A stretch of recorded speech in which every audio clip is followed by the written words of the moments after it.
Rebekah Roth here again, and this time I want to just put a story out there for the record. I don't really have the notes in front of me, but I have the story. I know I have notes on it with times written down and everything. But I was contacted by a man who was on his way to a meeting. I believe his meeting was actually going to be in the Pentagon, who flew in right around the time that there was an explosion at the Pentagon. And at the hotel he was at, like across the street from the Pentagon. And like I said, I could probably tell you what hotel it was. It was probably the Hilton, but I'm not sure, because I'm not doing this off notes. I just want to put it out there for you, because the story was really quite fascinating.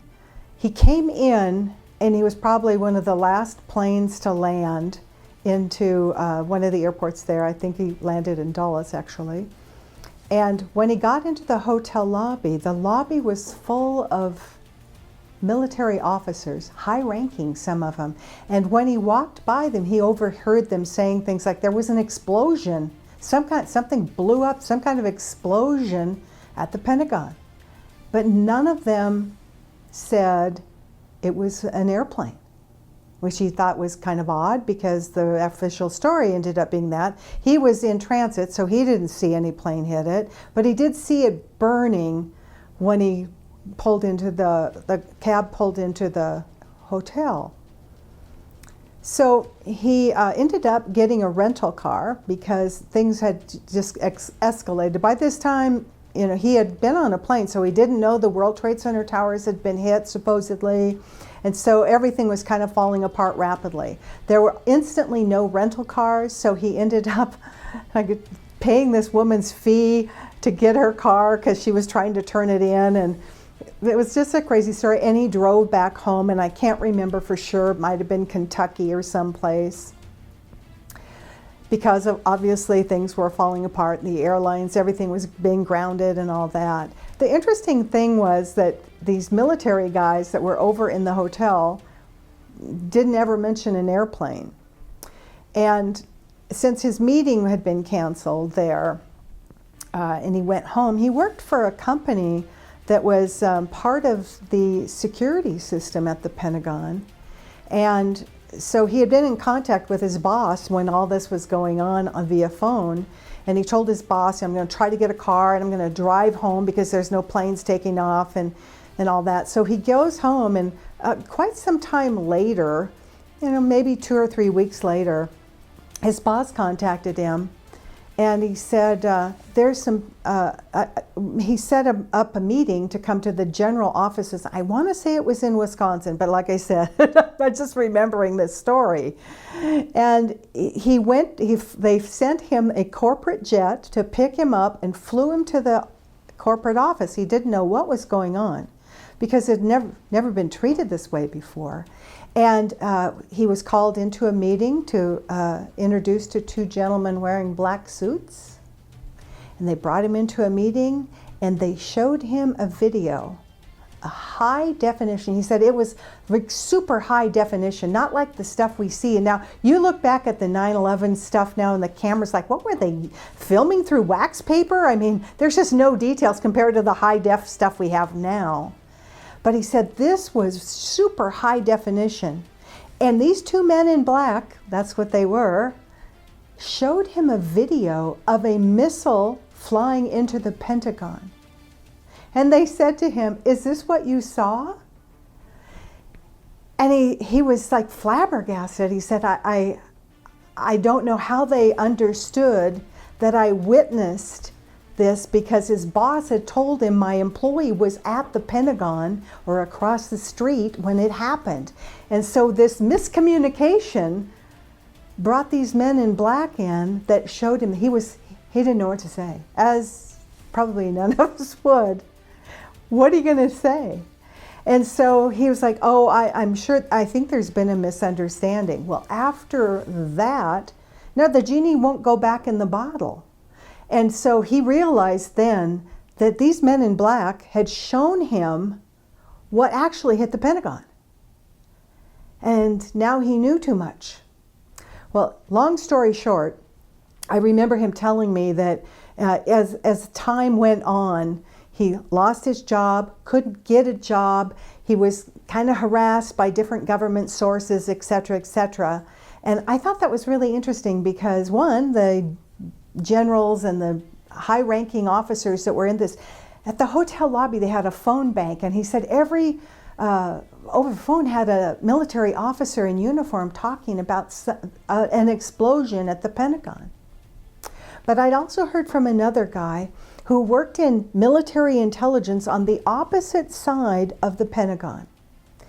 And I have a bunch of emails from him too, but I'm just going to tell you his story right off the cuff because the story needs to be out there. The details really don't matter that much. But he'd been over at the Naval Annex, and when the explosion hit, he was right around the guard railing that you see in a lot of the photographs taken from the highway there that went by. And he went, I guess, around the backside to get in, obviously, because there was a fire going on and been an explosion at the Pentagon. And his office was on the other side anyway, completely opposite. And he worked the entire day. And he said when he got to his office, he could smell the smell of cordite, like from an explosion or a missile or something. It's coming through the air conditioning vents or heating vents.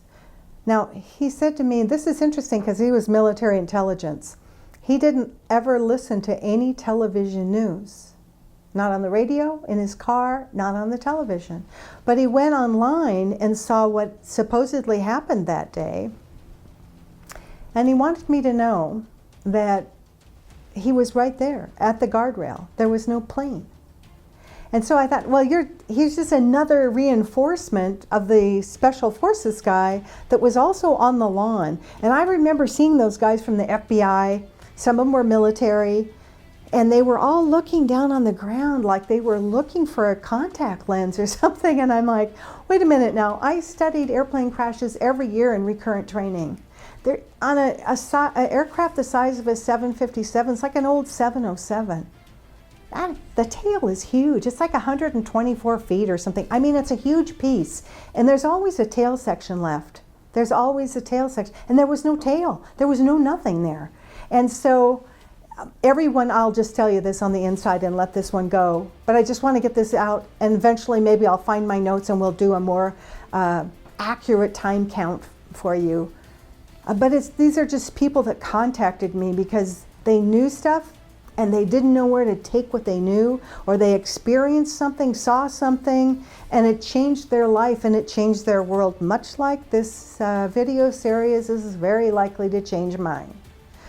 But it's fascinating to realize that someone in military intelligence doesn't listen to the television. And let me just say this, you shouldn't either.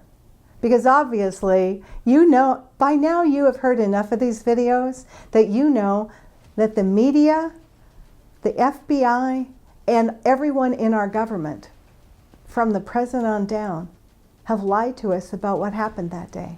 Everyone. And the media just regurgitates it. And one of the fascinating things I found throughout looking into this story over the last 15 years and over the last 24 years since 9/11 is some stories were kept completely silent for a full decade. And I'll let you know when that one comes, because when that video drops, you're going to find it very, very fascinating that these stories were kept from us for a full decade, and then they flooded the internet with them. Just like they flooded every September 11th with all their nonsensical make-believe story. Don't forget that more than 12 of the hijackers are still alive, unless they've been killed since then, but they were still alive after 9/11. At least 3 of them had the wrong photo in their passports. So what do we find out from the airline people that were so curious that they actually printed off a real passenger manifest? The FBI tried to stop them, but they got away with it. They got the truth, and they knew the government was lying to us because they knew this. They knew there were no Arab names on those passenger manifests. So we'll be back with more.